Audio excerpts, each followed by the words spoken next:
everybody, this is Destiny Geist for Nerd Nation. Insert clever Microsoft graphic here. Microsoft Paint is amazing. We're here to open the new starter deck to Kaladesh. We picked up the Nissa Ravane one.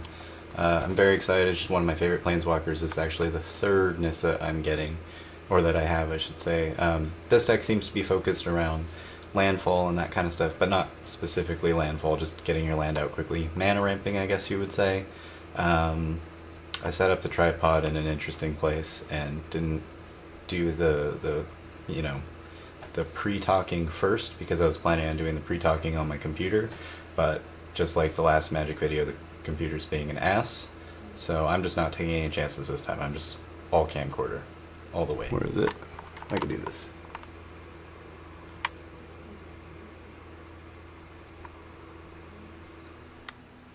What's gonna be in this set, Destiny Geist? I don't know, Nissa. Why do you talk kinda like Yoda? I got nothing. Alright, let's open this baby together. Obviously I've done the pre-ripping thingy stuff. Looks like we get a very cool... Wow. That is just beautiful. We get a beautiful Nissa starter box. Or... deck box, I should say. Obviously it comes with Nissa, Nature's Artisan. Planeswalker costs 2 trees, 2 forests, 4 colorless mana. She has 5 loyalty to start. She gains 3 loyalty for gain 3 life. She loses 4 loyalty for reveal the top 2 cards of your library, put all land cards from among them into the battlefield and the rest into your hand. And her super, you haven't even seen her final form yet, is pay 12. Creatures you control get +5/+5 and gain trample until the end of the turn. So that's pretty rad. She's definitely going to be about getting land out quickly and big creatures out quickly to just crush your opponent. Let's see what we got in here. This does come with 2 booster packs, some sort of an insert with a checklist on it, probably some cool art. Something worth hanging up, maybe. Yeah, and it looks like the other starter deck was Chandra. Obviously I would always pick Nissa over Chandra, but Chandra is still pretty cool. Fire-tempered steampunk lady. Alright, so it comes with 2 booster packs, which we'll open in a minute. Quick reference guide in case you're a noob, which is totally cool. But let's get to the actual cards first. I did not me-proof this part. There we go. And we'll just go through the cards real quick, and then at the end section I'll make another one of those, what I think is best. Bristling Hydra costs 4. When Bristling Hydra enters the battlefield, you get 3 energy counters. Pay 3 energy counters to put a +1/+1 counter on Bristling Hydra. It gains hexproof until the end of the turn. And that's one of our legendaries, so that should be pretty good. Oh, there's blue in this deck. So it is a green and blue deck. Aether Squall Ancient costs 7, flying. At the beginning of your upkeep, you get 3 energy counters. Pay, I think that's 7 energy counters. Return all other creatures to their owner's hands. Activate this ability only at time you could cast a sorcery. So basically you have a 6/6 out and everybody else would have nothing. Verdant Crescendo. Sorcery, search your library for basic land, put it onto the battlefield, tap, search your library and graveyard for a card, wow, named Nissa, Nature's Artisan, reveal it and put it into your hand. So that's a free get your Planeswalker out early card. That's pretty cool. Riparian Tiger, cat, trample. When it enters the battlefield, you get 2 energy counters. When it attacks, you may pay 2 energy counters. If you do, it gets +2/+2 until the end of the turn. A turtle, thriving turtle. When it enters the battlefield, get 2 energy counters. Whenever it attacks, you may pay 2 energy counters. It gets +1/+1 counter on it. So I'm starting to see kind of what this deck does. Whenever Long Tusk Cub deals combat damage to a player, you get 2 energy counters. Pay 2 energy counters. Put a +1/+1 counter on it. Okay. Finally, an elf. Costs 2. When Sage of Shayla's Claim enters the battlefield, you get 3 energy counters. Huh. Well, alright. Another Elf Druid. When it enters the battlefield, get 2 energy counters. You may pay an energy counter, add 1 mana of any color to your mana pool. You've got 2 of her. Terrain Elemental, it's a 3/2 for 2, not bad. And you get 4 of them. Thriving Rhino, cost 3. When it enters the battlefield, you get 2 energy counters. Whenever Thriving Rhino attacks, you may pay 2 energy counters. If you do, put a +1/+1 counter on it. Alright.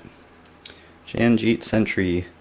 When Janjeet Sentry enters the battlefield, you get 2 energy counters. Pay 2 energy counters. You may tap or untap target artifact or creature. Well, that's pretty handy. Ooh, a blue-green. Vidalcan Scout. Imperial Voyager. Flying and Trample. Whenever Imperial Voyager deals combat damage to a player, you get that many energy counters. Nice, and you get 2 of them. Guardian of the Great Conduit costs 4. Has reach. As long as you control a Nissa Planeswalker, Guardian of the Great Conduit gets +2 and has vigilance. Nice, and you get 3 of them. Longfin Skywhale. Flying. Can only block creatures with flying. Flying. Arborback Stomper has trample. When it enters the battlefield, gain 5 life. Nice. Ooh, a blue or green land. Wow, you get 4 of them. That's freaking awesome. Very generous of them. Bunch of lands. Hold on, that's a pretty island. Alright. Attune with Aether. Search your library for a basic land, reveal it, put it into your hand, then shuffle your library. You get 2 energy counters. And you get 3 of those. Appetite for the Unnatural, destroy targeted artifact or enchantment, and you gain 2 life for 3. That's not bad. Malfunction. Enchant artifact or creature. When Malfunction enters the battlefield, tap Enchanted Permanent. Enchanted Permanent doesn't untap during its controller's untap phase. Nice. Okay, so that does it for the actual deck. So, I've been hearing a little bit about the whole vehicle thing. I did get a vehicle in the one of the 2 booster packs that came with the starter set.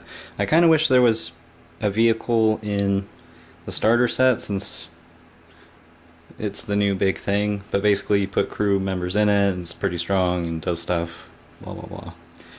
Tap any number of creatures you control with a power 4 or more. This vehicle becomes an artifact creature until the end of turn. It glides around the city, blah blah blah. Okay. Anyway, I did get a couple cool cards in my boosters. I got Ornamental Courage. Untap target creature. It gets +1/+3 until the end of turn. So that kind of goes with blue and green. And then this one, Nature's Way. Target creature you control gains vigilance and trample until the end of the turn. It deals damage equal to its power to target creature you don't control. So it's kind of like a fight with no risk, and also giving you trample and vigilance for 2 mana. That's really good. So that about wraps it up for this part. I'm going to look over the cards for a minute and then, try and really figure out where I should go with this deck. There we go. So, in conclusion, I think the deck's pretty good. I got to playtest it a little bit. Obviously, it's worthwhile for having gotten a new Nissa Planeswalker. I mean, always good. I do think that this one is really good. The Aether Squall Ancient. It's a get everybody else off the battlefield kind of a thing, and maybe on par with that Fight Wannabe kind of card. That might help, because then you attack and then do damage again. Maybe, I don't know. Verdant Crescendo, obviously awesome. Go search for your Nissa quickly, get her into the game when it counts, before you're getting too beat down. The usual artifact enchantment Destroyer, cost 3, not bad. And if vehicles are going to be a new thing, they count as artifacts as well. And then finally Malfunction, which will also be good at keeping vehicles shut down. You just keep them tapped. That about wraps it up. Thanks for watching. Be sure to like, subscribe, follow, all the things. There's many Deadpools on my desk. I just thought I'd mention that. Have a good one.